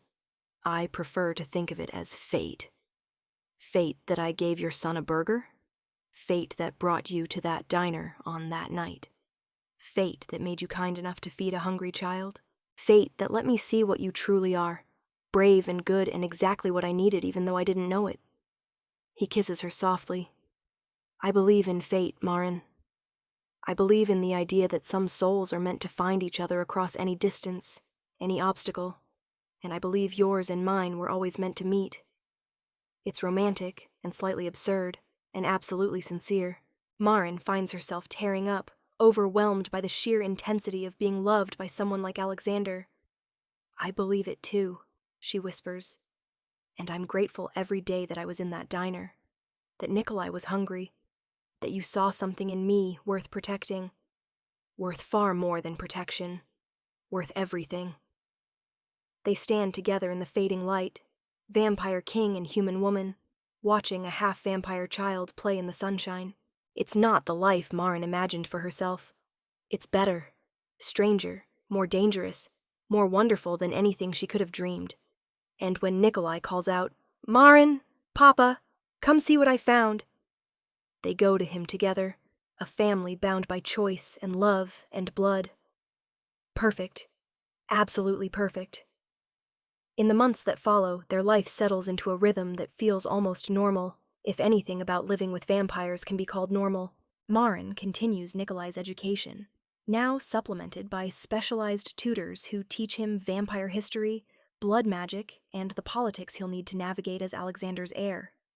She learns alongside him sometimes, fascinated by the layers of history and culture she never knew existed. Alexander conducts his business with her at his side now, making her presence and position clear to anyone who might question it. Maren attends council meetings, learns the names and allegiances of the various coven leaders, becomes skilled at the diplomatic dance required to navigate vampire society. She learns to defend herself too. Alexei, the driver who's revealed himself to be Alexander's head of security, trains her in weapons and basic self-defense. You're human, he says bluntly, slower, weaker, more fragile, but you can be smart, which counts for more than most realize. The partial conversion happens in late summer, after months of research and discussion. It's not full vampirism. Maren keeps her heartbeat, her warmth, her ability to walk in daylight. But she gains extended life, enhanced healing, and a deeper connection to Alexander through their blood bond. The transformation is painful. 3 days of fever and hallucinations as her body rewrites itself on a cellular level. Alexander stays with her the entire time, holding her through the worst of it, offering his blood when she needs strength. When she emerges on the other side, everything is sharper, colors more vivid, sounds more clear. Her awareness of Alexander intensified, to the point where she can feel his emotions like they're her own. How long? She asks when she's recovered enough to speak. How much time did we buy? Centuries, if fortune favors us. You'll age, but slowly. Perhaps a year for every decade that passes. It's not immortality, but it's close enough. Alexander traces her face with gentle fingers. Enough time to raise Nikolai. Enough time to build something lasting. Enough time for me to love you properly. She has centuries now. The thought is dizzying, terrifying, exhilarating. Then we'd better get started, Maren says, pulling him down for a kiss. 1 year after that first night in the diner, Alexander throws a celebration, ostensibly for Nikolai's 10th birthday, but really to publicly acknowledge Maren as his permanent consort. The ceremony is grand, attended by vampire royalty from around the world, held in the massive ballroom of their Montana estate. Maren wears a dress that makes her feel like a princess from a gothic fairy tale, deep crimson silk that pools around her feet with intricate black lace at the bodice. Alexander has gifted her jewelry that belonged to his mother, rubies and diamonds that catch the candlelight and sparkle like captured stars. "You're breathtaking," he murmurs as they prepare to make their entrance. "Every inch the vampire queen, even if you refuse the actual title." "I'm a governess who got lucky," Maren protests, but she's smiling. "You're the maid of a king, the mother of a prince, and the woman who changed everything. Own it, my darling. Let them see what I see. Someone magnificent." The celebration is everything Maren never knew she wanted. Music and dancing and food, though only she and Nikolai eat anything substantial. Vampires from covens she's only heard about approach to pay their respects, to acknowledge her position, to size up the human who caught a king's attention. Midway through the evening, Alexander calls for silence. He takes Maren's hand and leads her to a raised platform where everyone can see. "My kin," he says, his voice carrying easily through the crowd. "You know why we're gathered. To celebrate my son's continued health and growth, to acknowledge the woman at my side, to mark a year of peace and prosperity for our kind. But there's something else I wish to say publicly, before all of you as witnesses." He turns to Maren, and his expression is unguarded in a way she's rarely seen. Vulnerable, hopeful, deeply in love. "Maren Ashford, you came into my life when I least expected it, when I'd convinced myself that love was something I'd experienced once and lost forever. You proved me wrong in every possible way. You brought warmth back into my cold existence. You gave my son the mother he desperately needed. You stood against my enemies without flinching.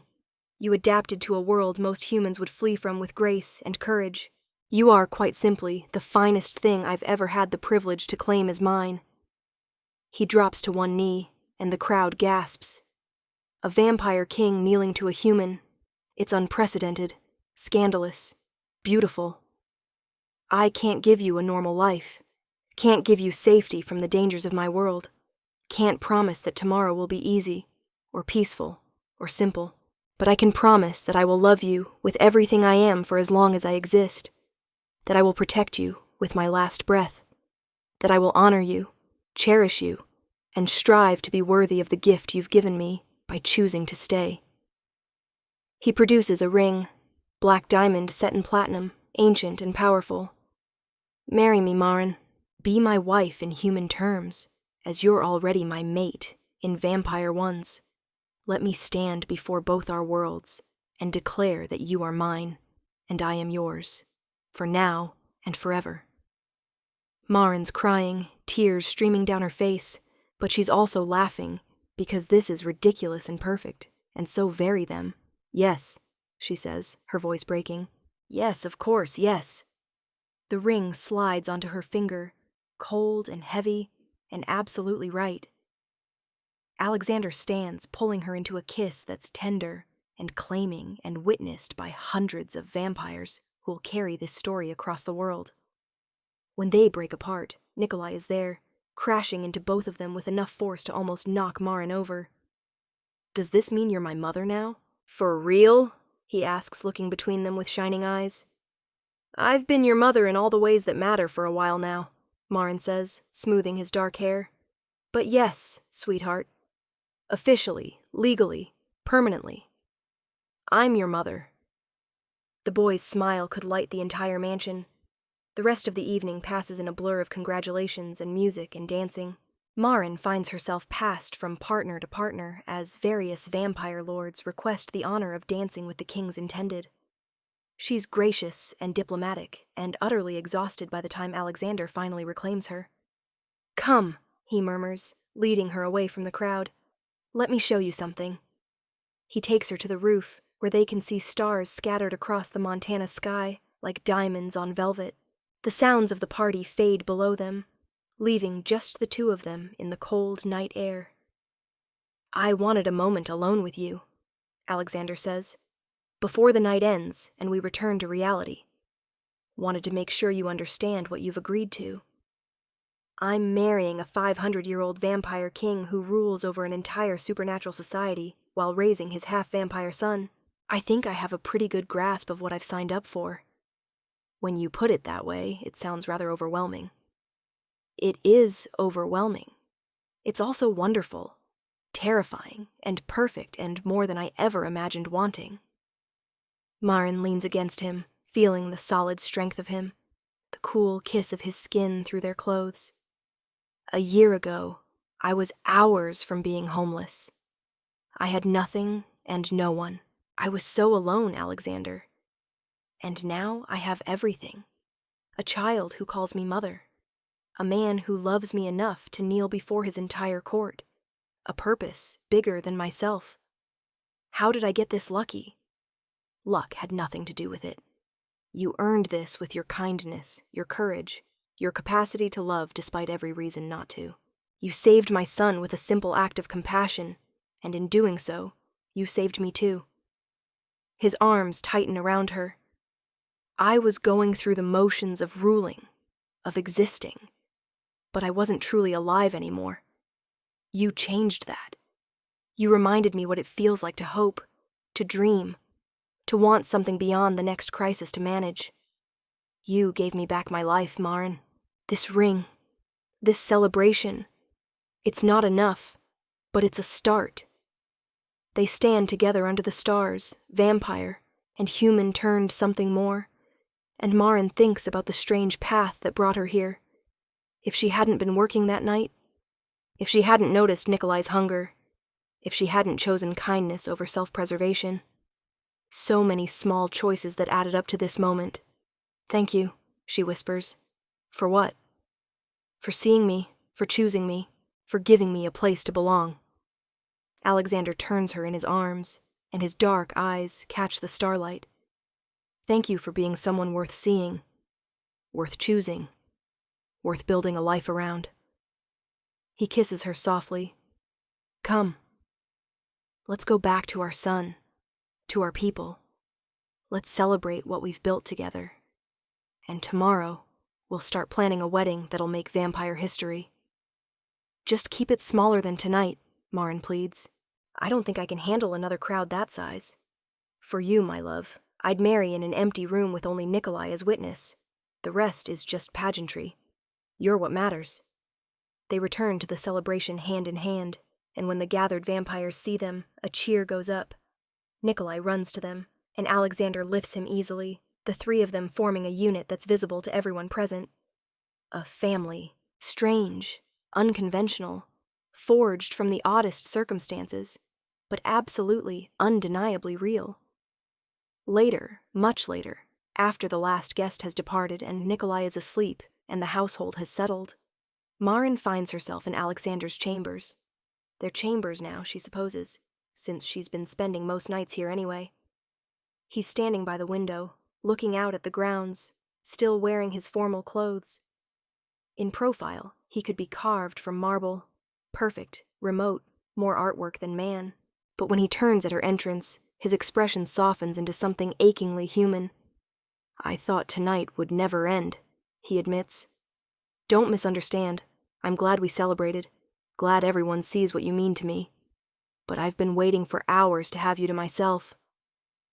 Maren crosses to him, feeling the weight of the engagement ring on her finger, the mark on her throat, the blood bond that ties them together. Well, you have me now. What are you going to do with me? Everything, Alexander promises, and then he's kissing her, walking her backward toward the massive bed, stripping away the expensive dress with the efficiency of someone who's had centuries to perfect the art of undressing a woman. When he lays her on the bed, his eyes travel over her with naked appreciation. Mine, he murmurs. Every inch of you, mine. Yours, Maren agrees, pulling him down to her. Every inch. What follows is tender and intense, careful and overwhelming. Alexander makes love to her like he's worshipping at an altar, like she's something sacred and precious. His hands map every curve, his mouth follows, and when he finally enters her, the sensation of their blood bond intensifying makes Maren cry out. She can feel everything. his pleasure layered over hers, his love wrapping around her like a physical thing, his absolute certainty that she's exactly where she belongs. It's overwhelming, too much sensation, too much emotion, but also perfect. After tangled together in the aftermath, Alexander traces idle patterns on her skin. "I never thought I'd have this again," he says quietly. "After Elena died, I accepted that I'd had my chance at love, brief as it was. I resigned myself to ruling alone, to raising Nikolai without a partner. And then you appeared, this remarkable human woman who fed my son and looked at me without fear, and fit into our lives like you'd always been there. How am I supposed to express what that means to me?" "You just did," Marin says, pressing a kiss to his chest. "And you show me every day, in 100 small ways. I don't need grand declarations, Alexander. I just need you. This. Us. Us," he repeats like the word is sacred. I like the sound of that. They fall asleep wrapped around each other, Vampire King and his chosen mate, and Marin dreams of the future.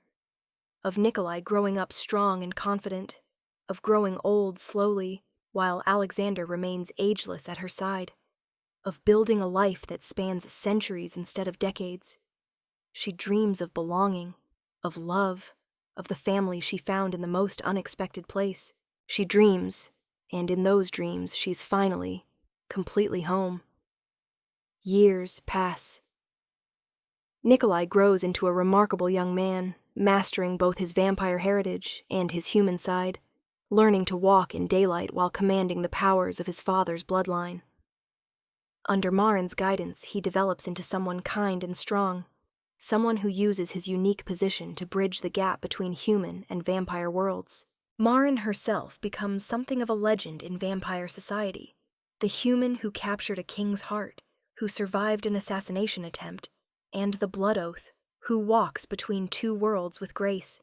She takes on more responsibilities, becoming an advisor to Alexander, a diplomat when human-vampire relations require a gentle touch. The wedding, when it finally happens, is everything they wanted. Intimate, despite the political necessities. Held at twilight so Alexander can stand in the last rays of sunset with her. Nikolai stands as best man, proud and beaming. The vows they exchange are in both English and Russian, promising forever in 2 languages, binding themselves together before both law and blood magic. And in the decades that follow, they build something extraordinary.